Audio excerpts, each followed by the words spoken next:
je dois dire que si, et je dois le dire honnêtement, si nous avions vu une offre politique qui répond principalement aux préoccupations qui sont les nôtres sur l'emploi des jeunes, sur l'économie, je peux vous dire que nous avons assez de modestie pour nous approcher d'un autre candidat ou d'une autre coalition pour travailler avec eux. Ah oui. C'est qu'en réalité, je vous dis depuis 2008, vous savez, moi je suis consultant. Je ne prends pas des avis ou des décisions de manière superficielle. C'est le cœur de mon métier. Les candidats, depuis 2008, des partis politiques ou des indépendants, je prends le temps de lire leur programme, leur faisabilité. Et après avoir regardé vraiment toutes les offres qui sont là, je dois dire que nous avons une offre assez spécifique.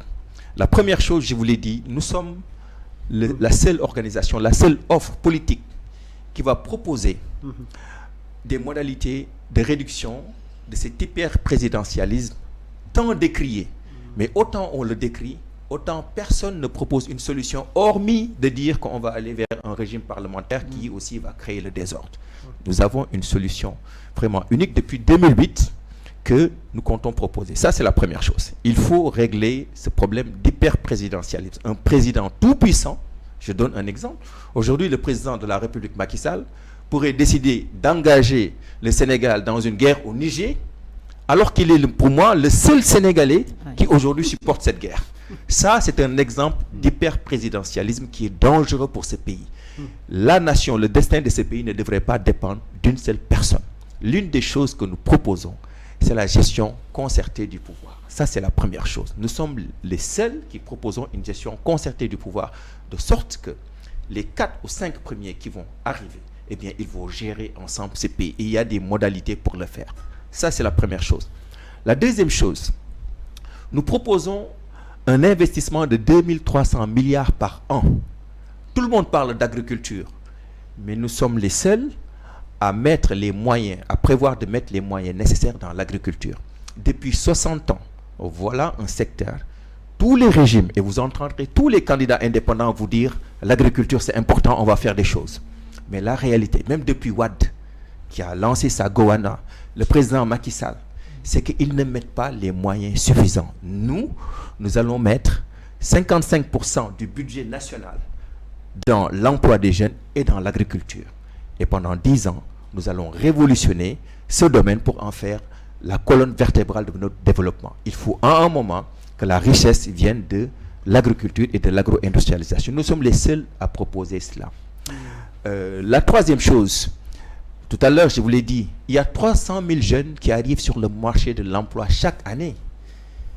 Mais vous avez vu aujourd'hui l'immigration clandestine.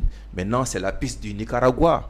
Aujourd'hui, chaque jour, les gendarmes, les forces de l'ordre arrêtent des pirogues qui partent. Le gouvernement ne propose aucune solution. Ce n'est pas nouveau. Depuis Wade, il y a un problème. Eh bien, nous, avec un investissement de 2300 milliards par an, parce qu'aujourd'hui, le budget, il est de 6700 milliards. 2300 milliards par an dans l'agriculture, nous pouvons absorber au moins 230 000 jeunes dans le cadre de cet investissement. Parce que, et là, peut-être il faut le dire, l'expliquer aux Sénégalais, quand aujourd'hui, si vous prenez 10 millions, vous l'investissez dans l'agriculture, vous allez créer au moins un emploi. Ce que je vous dis, c'est des données de référence. Vous prenez les études de la Banque mondiale, toutes les études disent au moins 10 millions dans l'agriculture, c'est au moins un emploi. C'est comme ça qu'on fait les prévisions en matière d'emploi. 10 millions dans l'agriculture, c'est un emploi. Si vous le mettez dans les infrastructures, vous pouvez créer un emploi, mais peut-être pour 2 ans, le temps du projet. Mais si vous prenez aujourd'hui un jeune, vous lui donnez 1 hectare, 10 millions, vous créez au moins un emploi. Eh bien, c'est aussi simple que cela. 100 millions, c'est 100 emplois. 2300 milliards par an, c'est 230 000, au moins, je dis bien, emplois dans le secteur de l'agriculture. Donc, il faut trouver un moyen de placer les jeunes dans ces exploitations agricoles.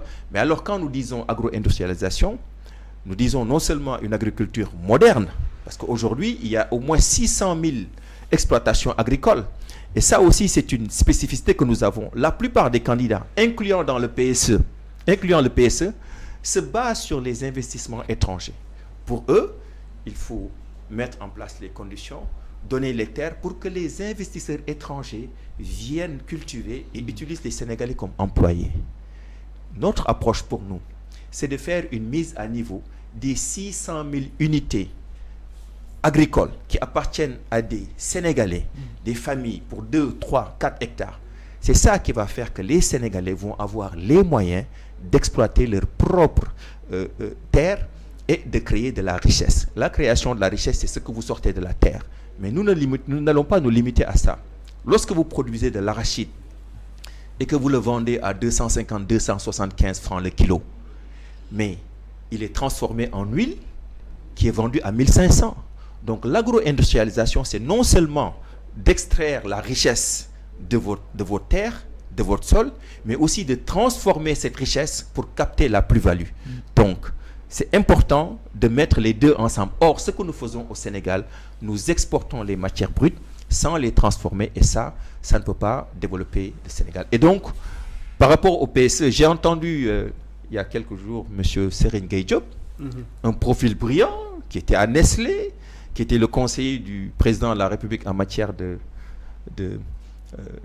d'agriculture et d'industrialisation, qui est maire de Sandiara, dire qu'il a 16 unités 16 usines dans sa commune, mais en réalité c'est des sociétés étrangères. Donc il est dans le même axe que le PSE, qui veut que les sociétés étrangères viennent développer le Sénégal, viennent investir, parce que ce sont ces sociétés qui ont ces centaines de milliards à investir. Or les petits exploitants ne l'ont pas. Eh bien nous ne voulons pas laisser le développement de ce pays entre les mains de ces sociétés étrangères qui par ailleurs ne créent que quelques milliers d'emplois, et nous ne voulons pas laisser la pauvreté s'installer dans le monde rural pour qu'ils deviennent des employés. C'est l'État du Sénégal qui a les moyens d'investir, mais d'investir suffisamment. Le président de la République, dans les 10 dernières années, n'a investi que 2100 milliards dans l'agriculture. Nous voulons que ce montant soit investi chaque année. Et vraiment, donc, c'est un choix radical, totalement différent de tout ce que les autres candidats proposent. Donc, voilà encore une autre spécificité. Et ça va nous donner une croissance à 2 chiffres et créer de l'emploi pour 200 à 300 000 emplois pour les jeunes. Et enfin, je dois finir que nous voulons un service national militaire pour former les jeunes avant qu'ils soient mis en position de travail dans service obligatoire.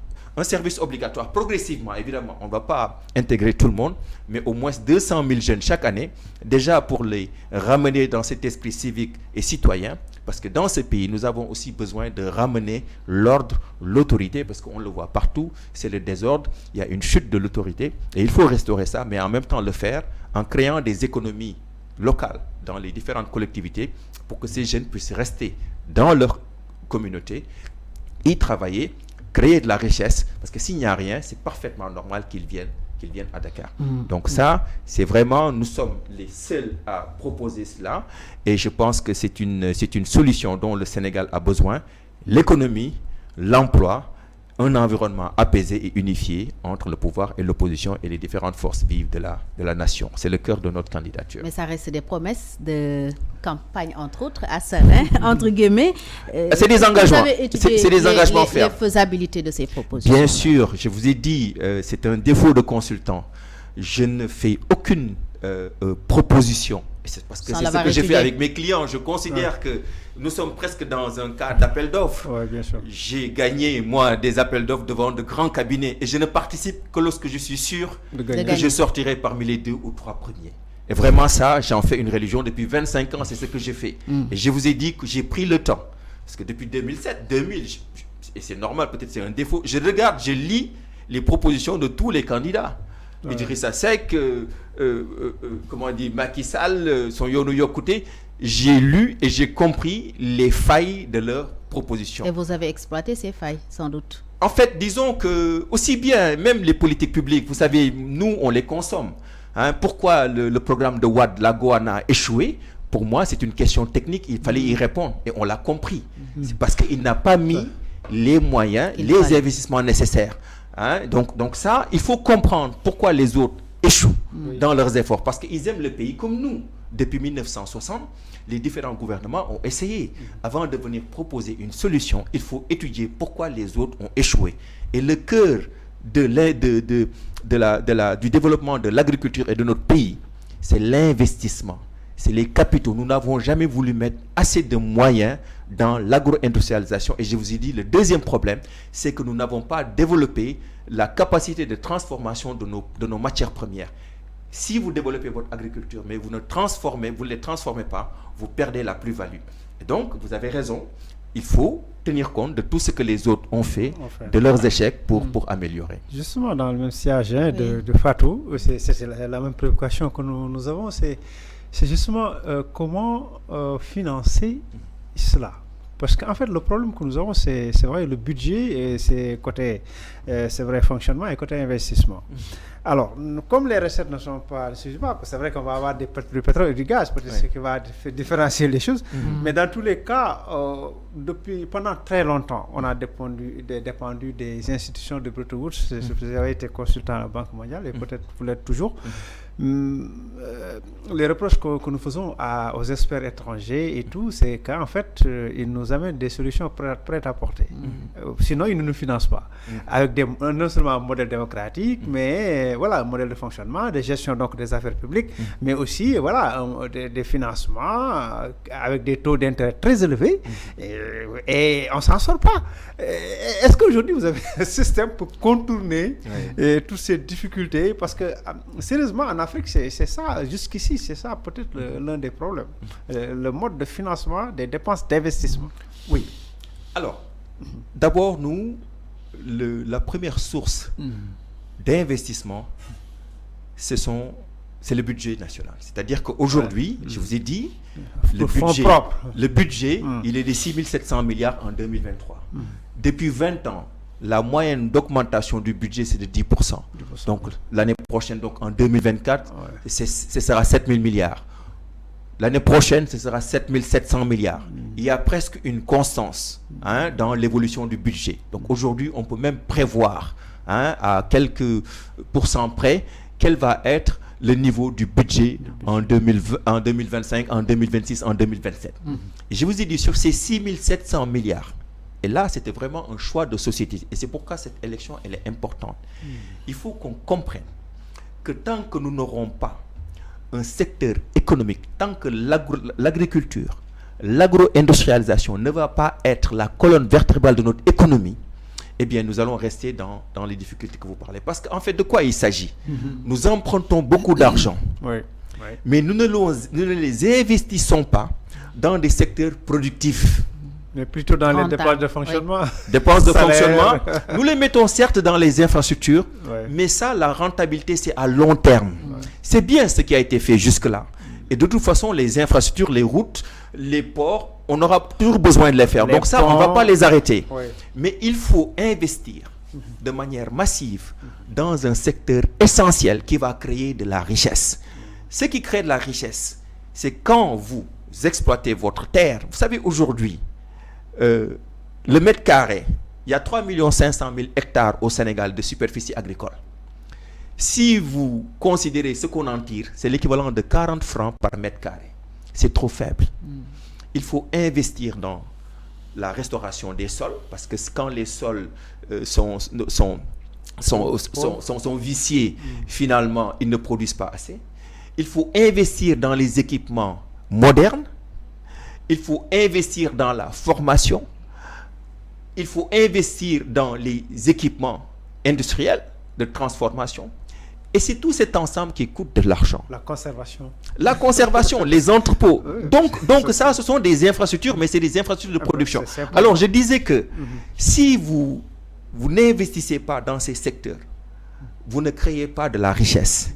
Et donc, chaque année, vous allez devoir vous endetter sans créer suffisamment de recherche. Eh bien, nous, ce que nous disons, c'est qu'il faut consacrer dans le budget de 6 700 milliards de cette année, dans le budget de 7 000 milliards de l'autre année, etc., pendant 10 ans, donc l'équivalent de 23 000 milliards qu'on va consacrer pendant 10 ans à l'agro-industrialisation, qui va vous créer de l'emploi et qui va créer de la richesse. Et ça, quand vous le faites, Je ne pense pas que la Banque mondiale et le FMI vont s'y opposer. La Banque mondiale et le FMI sont un peu sortis des financements de ce domaine parce que justement, pendant une vingtaine d'années, entre 1970 et 1990, il y a eu quand même un peu de gabegie, il y a eu une mauvaise gestion. Wow. Et quand vous investissez dans ces secteurs et que ça ne marche pas, vous vous souvenez de la Sodeva, il y avait l'ONCAD. Quand ça ne marche pas, le bailleur, il dit, je ne mets plus mon argent dans ces secteurs. Surtout la corruption, il y avait beaucoup. Mais exactement. Donc c'est parfaitement normal. Moi, je serais un bailleur, vous mettez de l'argent dans un secteur qui ne rapporte pas, je dis, je m'en retire. Mais si vous montrez que vous avez une vraie ambition et qu'effectivement il y a une certaine intégrité dans l'utilisation des ressources qui va d'ailleurs combattre la pauvreté, parce que 62% de la population vit dans le monde rural, mais ça pour moi, les bailleurs de fonds vont comprendre que ce que vous êtes en train de faire va développer le Sénégal.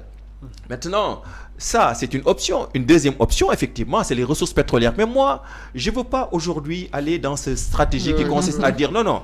Pour moi, voilà, s'il n'y avait pas de pétrole, cette stratégie que je propose serait encore possible. J'ai d'autres idées sur le pétrole. On prendra un autre temps pour l'expliquer. Mais je dis juste que ces 2300 milliards peuvent être tirés du budget. Par contre, il faut que les Sénégalais soient d'accord sur ce choix de société.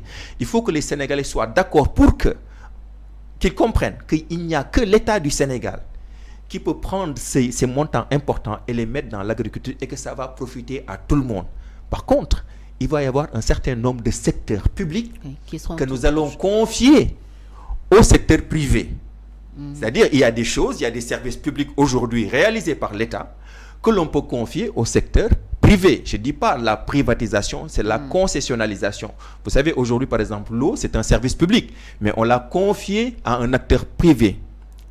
Donc, il va y avoir des secteurs publics où l'État va diminuer sa présence pour confier cela au secteur privé avec un cahier des charges et consacrer une grande partie de ses ressources à investir. Et je vous dis, si on fait ça, en 10 ans, nous allons multiplier par 4 le PIB de ce pays, régler le problème de l'emploi. Et pendant que nous faisons ça, évidemment, nous allons aussi travailler sur les autres secteurs industriels, notamment la sidérurgie, transformation du fer, pour que d'ici 10 ans, que le Sénégal aussi, en dehors de l'agro-industrialisation, rentre dans d'autres secteurs industriels. Et c'est ça qui va nous sortir un peu de cette situation de dépendance qui fait que, voilà, tout ce qu'on veut, on va chercher ça au niveau de la Banque mondiale ou du FMI.